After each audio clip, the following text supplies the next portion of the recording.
Hi bazala bamzitho, welcome to Umgosi noMagatsheni. I am uMagatsheni. Umgosi wethu namhlanje bazala bamzitho, it's about the previous season of Uthando Nesithembu. Guys, nje mangiqale ukuthi I was so happy to see ifamily kaMseleko ihlangene badlala bonke and kungana izithelo. Everyone was happy and everyone nje bobona ukuthi moya kwapaseka.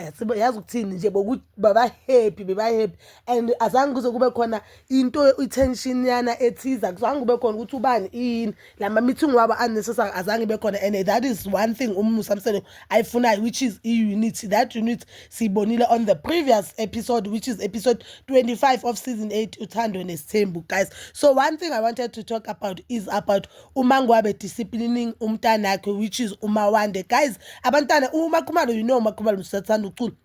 Makhumalo started singing izingoma zabo lezi zokugida.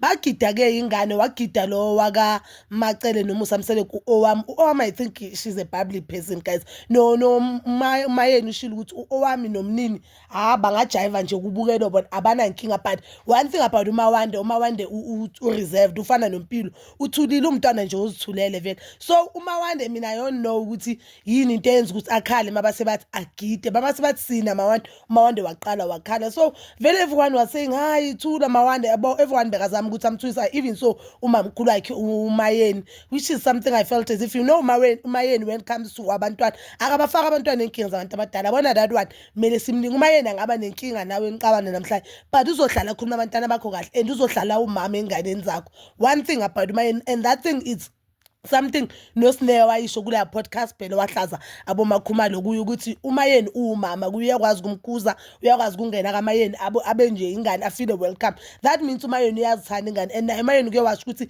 in the olden days, that means lokho abasakhula aboMawande bokukhona la khona bekasala nengane khona bekazigeza ingane azitshintsha amakhimbi and bokunganankinga. That time is was when uMacele beka complain ukuthi yena usala nengane but abomama bengane ababongi naye bekabuza ukuthi mina ngangibonga ubani, mina lokho angisana nengane. That shows ukuthi ngayena uke wayidlala irole yokuba umama kuzo zonke lengane zakaMseleko. Yabona, that's one thing emele sini kuMayeni yiyo leyo ke. So Mawande guy started crying and abantu vele nabo nama siblings wakhe bewaloku amthulisa.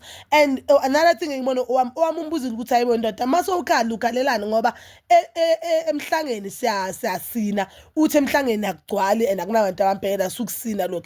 But I don't understand ukuthi if ukwazi ukusina emhlangeni khona abantu ongabazi ungakwazi ukusinela ifamily yakho and ukhalelani. Mina into bengi-understand ukuthi ukhalelani. So mama yakhe uthe usukumile, mina ngathi bengisho ukuthi umthulisa, kanti no, uyamtshela ukuthi gidla utrapha baby girl, uthe ngiza kubhonyoza sula lezo inyembezi, because that means uMangwabe didn't understand ukuthi ukhalelani. Like uyabuza naye ukuthi ukhalelani. A lot of people, guys, they were not happy no Mangwabe bathi uMangwabe ukhuza umntwana so harsh. For me, I didn't say anything wrong esho uMangwabe ngoba ukhalelani. I really didn't understand ukuthi ukhalelani ingane encane azikhali. If you don't want ukusina bokumele lokake asmile abashayi njengomntana kaSine. Umntana kaSine azange azasine, and you could see ukuthi umntana kaSine naye ushayi azange azasine, uvele wasithuya lapho wayimoyizela naye bokumele enze the very same thing. Ukuthi ukhalelani I don't know. And abantu abathi uMangwabe uhashe emntwana, I don't know mina abantu ukuthi ezabe ingane abazishayina, ezabe ingane abazikhuzi na. Because if I'm disciplining ingane zokuhlula, I really truly don't understand. Ngibukele that thing ganeng ukuthi like lo mntana bekakhalelani serious. So I saw abanye abantu they blaming ukuthi uMakhumalo why asukuma ayofundisa umntwana ukusina.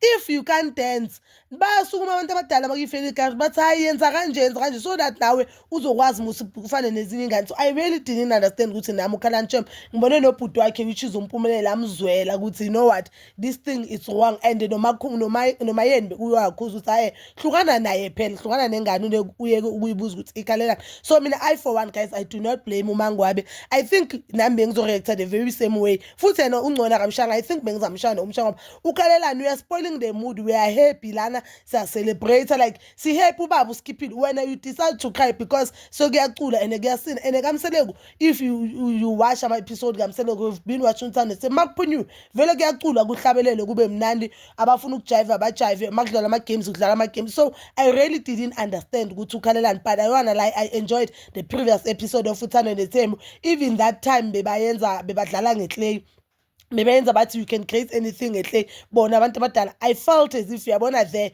umselengu nje ube healed, and I was one of the happiest viewers nje. I love you Unity guys, and I love abantu befamily nicabane but nikwazi ukubuya and understand ukuthi you know what, at the end of the day we are family bazala bami. But you can do comment down below your thought. Did you feel as if umangwabe or wrong, or now we will relate the same? But please don't forget to like, comment, share and hit that notification button.